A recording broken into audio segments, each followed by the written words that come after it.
Hey guys, welcome back to the channel. So I'm on a business trip today and we actually got this EV in the National lot last night. And when I saw it, I saw a whole row of them and I was like, man, I need to try this out. I thought it was a special vehicle at first that they made you pay for, but I saw other people get into it, so I got into it too. And it's a pretty cool car so far. I've driven it like 50 miles from the airport to where I needed to go and then to the hotel.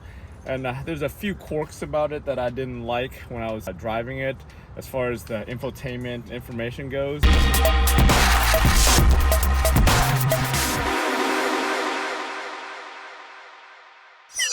So when I grabbed this car, it was at 97% charge with a 240 range.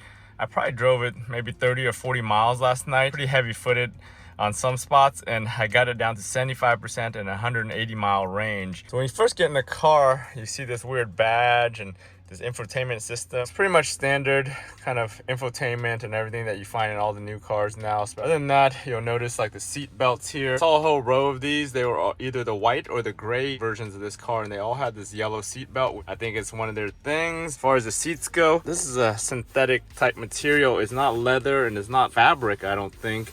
It's kind of like a tweed right here on the edges, and then you got some Alcantara leather, and then this feels like some kind of synthetic vinyl or leather on the seats, and that's kind of all throughout. Like this looks like a rubber that's made to look like the tweed, and then you got like speakers and everything here, or some kind of like speaker grill material. You continue on and we have this huge panoramic sunroof.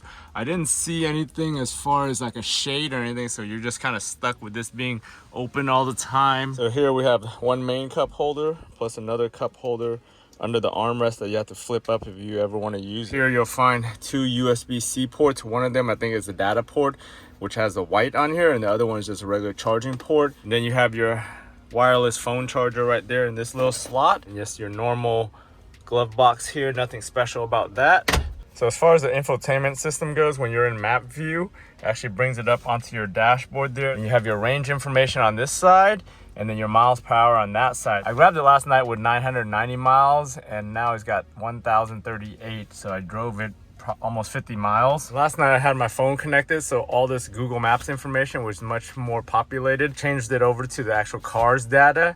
It looks a lot slower as far as populating all the information and just having all the graphics. As far as stereo goes, it comes with the Harman Kardon speaker system.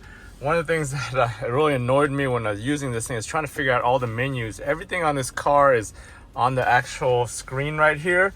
And then just trying to figure out the climate control and the AC was a pain in the ass. So right there, you can see that creep mode right there, where you can actually turn it on and off. Then you got this one pedal program, which I'm not sure what that really means. And then the different steering feels and all that. Then you got different assist modes, the charging information, and then all this other stuff. So I couldn't find and figure out all the HVAC information on this thing when I was driving it. And one of the things I noticed that it turned off the AC compressor, especially when I was driving on the highway, so it got really humid and muggy in the car. That'd be kind of uncomfortable in like a more humid environment. One of the other quirky things is once you sit in this car with the key, it kind of just turns on. There's really no start button or no go button. You just kind of get it, put it in drive and just go.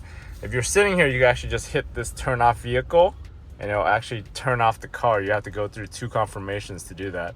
So yeah, under the frunk, we have the charge cable, and it comes with this adapter right here that actually lets you plug into your regular 120 outlet.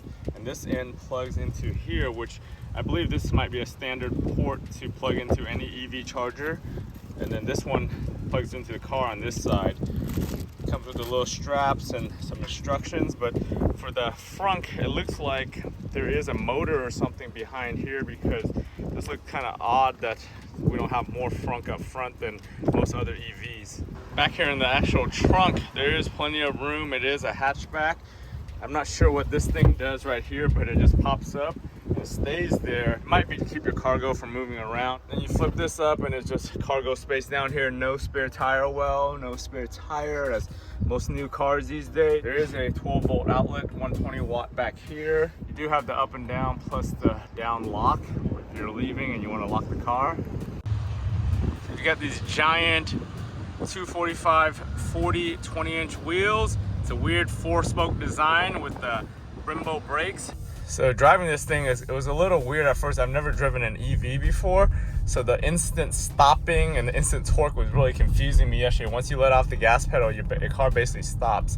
But I actually enabled the creep mode where it lets you creep slowly, because before that was off, so it would just basically be an on and off when you stepped on the gas pedal. So yeah, the biggest thing for me was just the instant torque and acceleration on this. So right now, if we step on it, it's like 0 to 60 and like nothing. I'm pretty sure this is common for all EVs, but when you let off the accelerator, the car basically just goes into regeneration mode, or it uses the braking of the engine, like the hybrids, to actually put a little bit more charge back in the battery and also help brake the car and stop the car. Instant torque. Instant slow down.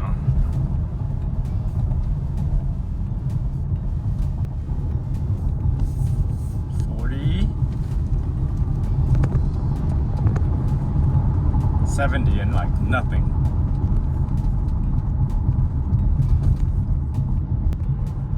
Yeah, last night when I first got into this thing, just the instant torque and the way it whipped you back, it was a strange feeling. I'm not used to that in regular engine cars, so it was a different experience in this car just doing that.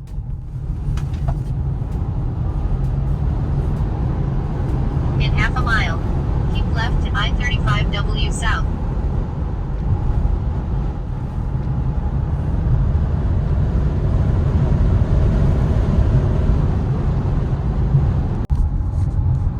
So this is my first ever EV that I've driven. So I really have nothing else to compare it to other than regular internal combustion engine cars.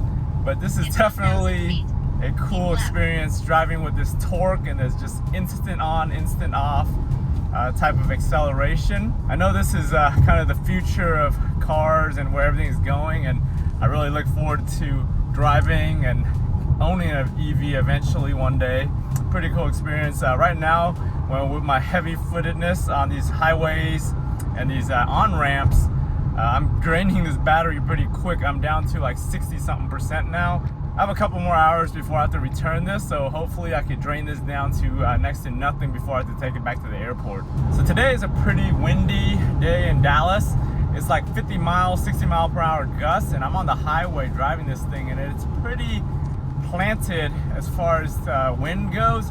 I haven't really felt much of the wind blowing to the side or causing any kind of drift on this car. With Volvo's Polestar brand or name, it is one of their performance lines, and I think this is a performance car. I believe it's their first EV, and it's very performance oriented, which explains the big brakes and the 20-inch wheels.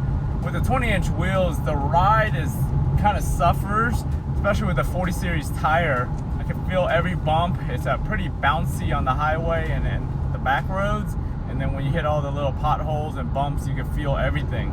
As far as handling, I haven't really been able to test the handling much because I'm driving on the highway mostly on this trip. But the braking is really good, especially since once you let off the accelerator, the engine or the motor goes into regen mode, so it takes most of the load, and the brakes really don't do much stopping unless you're really needing to stop for emergency. If you're getting too lead-footed and you need to really stop real quick, that's when the brakes really kick in. I looked under the car earlier when I had this thing parked, and it doesn't look like it's set up like a traditional like Tesla where you have the motor like mounted either in the front and the back, and it directly drives the wheels.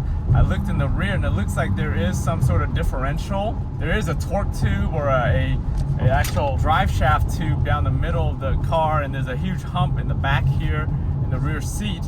So that suggests that there's actually a drive axle or something transferring power from the motor, which looks like it's mounted under the dash or under the front of the car, which is more like a traditional internal combustion engine with a transmission. You know, I know nothing about this car other than picking it up and driving it yesterday, so I can't really explain to you the technical. If you guys really wanted the technical, you could probably search it and see how it's all made. I'm just kind of explaining to you guys what I observe on this. So I'm 100 miles in, and I'm down to 46% with 110 mile range left. So I cut the range that originally came with by 20 miles with my lead foot.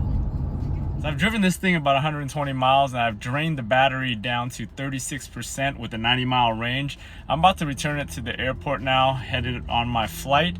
Overall, for it being my first EV experience, it was pretty good. I mean, I have nothing to compare it to as far as other EV, but compared to like a regular engine, this thing is definitely cool and fast, and the acceleration and the 0 to 60 is just ridiculous on here. It's like head whipping fast for me, at least. I'm hoping these rental car companies in the future get more of these EVs in their fleet and I get to try out more on all my trips. I want to thank you for watching, and I'll talk to you guys next time.